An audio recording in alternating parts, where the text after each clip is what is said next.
मेज़बान हाया जावेद के साथ कश्मीर ऑनलाइन देखने वाले नाज़रीन सलाम कबूल करें। 20 सितंबर 2026 ईस्वी बमुताबिक 15 रबीउल अव्वल 1446 हिजरी परोसी जुम्मा।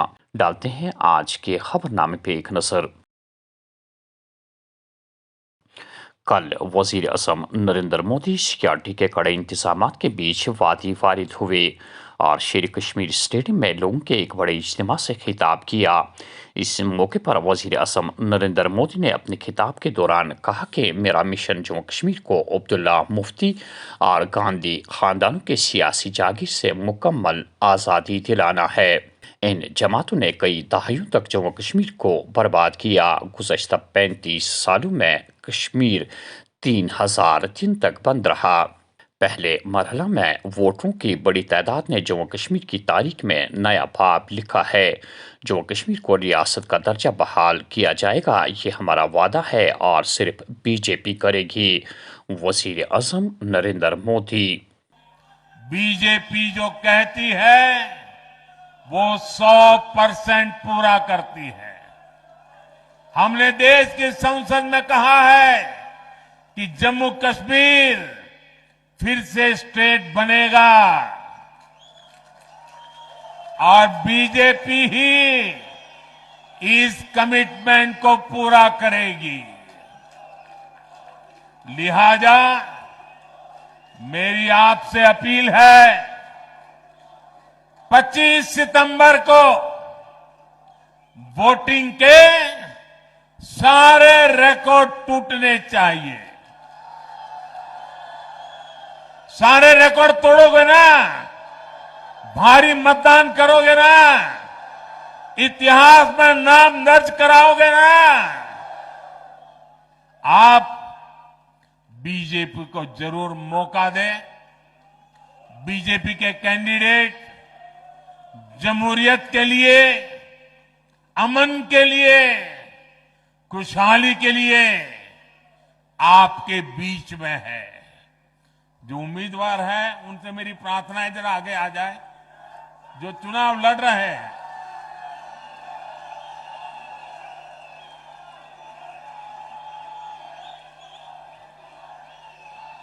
मैं 1 मिनट इन लोगों के बीच जाके फिर आकर के अपना भाषण आगे करता हूं।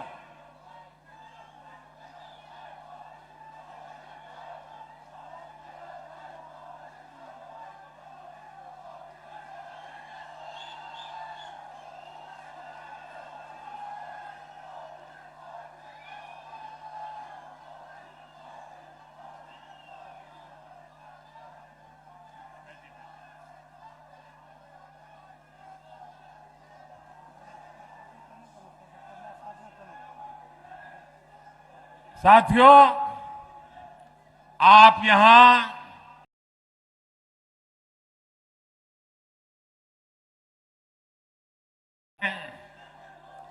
श्रीनगर को ट्यूलिप गार्डन के लिए भी जाना जाता है। कमल का फूल इस खूबसूरत गुलदस्ते की शान में 4 चांद ही लगाएगा। आप सभी यहां इतनी बड़ी तादाद में उत्साह उमंग के साथ जुड़े, मैं आप सभी का बहुत बहुत आभार व्यक्त करता हूं। भारत माता की, भारत माता की, भारत माता की बहुत बहुत धन्यवाद। सफाई मित्रों की हिफाजत, विकार और फलाह व बहबूद को यकीनी बनाना हुकूमत और माशरे की अहम जिम्मेदारी। हमारे सफाई दोस्त सफ़े अव्वल के जंगजू है। हमें बीमारियों, गंदी और सेहत के खतरात से बचाते हैं। सदर हिंद। अगले 5 सालों में हिंदुस्तान की लॉजिस्टिक लागत सिंगल हिंसा पर आ जाएगी। पिछले साल हिंदुस्तान जापान को पीछे छूटकर दुनिया की तीसरी सबसे बड़ी मार्केट में आ गया। नितिन गडकरी। मौजूदा इंतखाबात में नफरतों की दुकानें चलाने वालों को मुस्तरद करना जरूरी। हमें एक मजबूत मैंडेट की ज़रूरत जो अवाम के ताउन और इश्तिराक के बगैर मुमकिन नहीं हो सकता। बेगुनाहों की रिहाई का मुतालबा करने के लिए हमसे कमेटी तश्कील देने का वादा किया गया था, लेकिन 3 साल गुजरने के बावजूद भी आज तक वो कमेटी तश्कील ना दी जा चुकी है।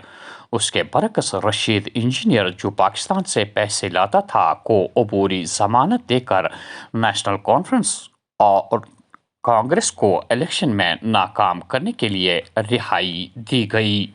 और मुकुट चमके रहेगा, जिस तरह सूरज चमकता है इसी तरह ये मुकुट चमकेगा और सारे हिंदुस्तान में वो किरण लाएगा भाईचारे की, जो महात्मा गांधी ने उस वक्त देखी थी जब भारत और पाकिस्तान में लोग मारे जा रहे।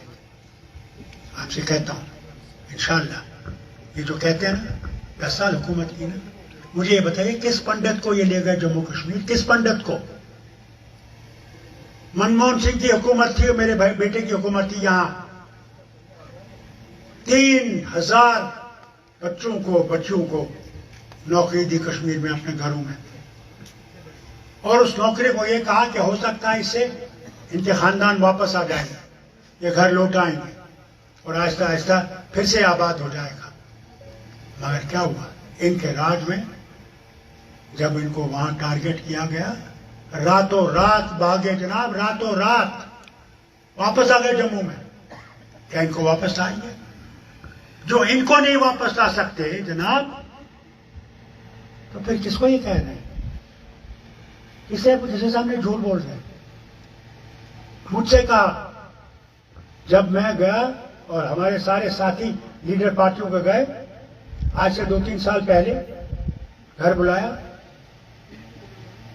तो कहा वहां पे हमारे गवर्नर, लेफ्टिनेंट गवर्नर थे, होम मिनिस्टर थे और ये थे और हम सारे लीडर थे। तो कहा डॉक्टर साहब बताइए। मैंने कहा अफसोस इस बात का है आपको हम पे विश्वास नहीं, हमको आप पे विश्वास नहीं। ईमानदारी से मैंने कहा पहले उस विश्वास को कायम कीजिए, जिस दिन वो विश्वास कायम हो जाएगा सब मुश्किलें दूर हो जाएंगी। कहा उन्होंने जवाब में, जरूर दिल्ली की दूरी है और इस दूरी को हमने दूर करना है। जब तक हमें दूरी दूर नहीं करेंगे यहाँ काम नहीं चलेगा। हमने कहा जनाब कुछ बच्चे हैं जिन्हें कोई कसूर नहीं, खामोखा ऐसे पकड़ा गया है। आपने देखा होगा पुलिस कई दफा वो करता है दूसरे को पकड़ने के लिए, उनको तो नग के बजाय नग चाहिए, आदमी होना चाहिए। पकड़ लिया, भर दिया जेल। मैंने कहा जनाब एक कमेटी बिठाई, जो आतंकवादी इसमें उसको रखी, मैं नहीं कहूंगा उसको, मगर जो बेकसूर है गलती से रखा गया उसको तो छोड़ दिया। कहा अच्छा हम कमेटी बनाएंगे। 3 साल हुए जनाब, वो कमेटी नहीं बनी। मगर जब इलेक्शन आया, जो पाकिस्तान से पैसा लाता था, तिहाड़ जेल में था, उसको 20 दिन के लिए छोड़ा कि नेशनल कॉन्फ्रेंस और कांग्रेस को गिराए। और वो पाकिस्तान से पैसा लाता था, पाकिस्तान से, ये नहीं कि हिंदुस्तान से लाता था, पाकिस्तान का एजेंट था।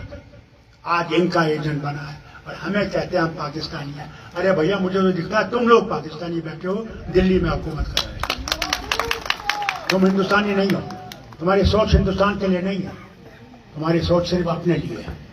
और इस सोच को बदलाओ। तुम ही थे कंधार लेने वाले और फिर हमसे कहते हो, और हम पे उंगली दिखा रहे हो। मैं इनसे कहता हूं एनसी और कांग्रेस का पाकिस्तान के साथ इत्तेहाद बेनकाब। पाकिस्तान एनसी कांग्रेस को इंतखाबात का एजेंडा दे रहा है। जम्मू कश्मीर के अवाम के साथ बहुत बड़ी नाइंसाफ़ी हुई और अवाम इंसाफ दिलाने की जदोजहद आसान नहीं। लड़ाई हम अकेले नहीं लड़ सकते, इसके लिए अवाम के भरपूर ताउन और इश्तिराक की ज़रूरत है। उमर अब्दुल्ला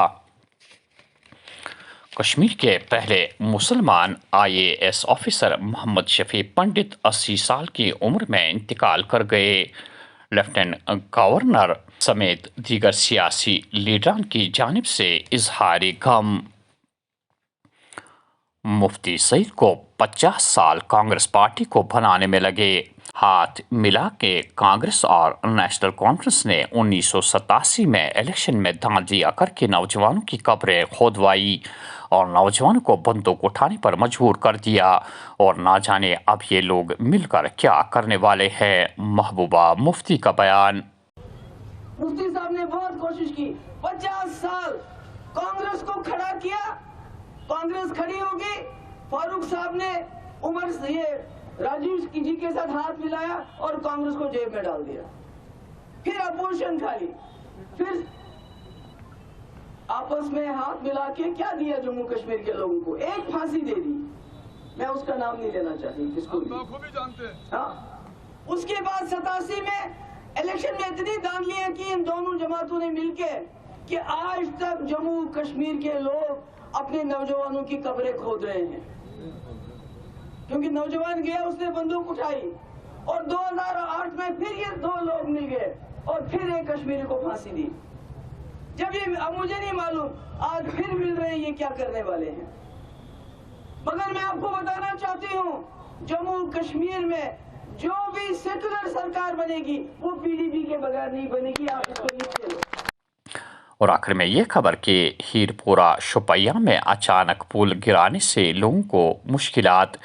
इतला के मुताबिक डचनौ हीरपुरा शुपैया में उस वक्त एक लोड कैरियर जो पुल पार कर रहा था, पुल टूट गया।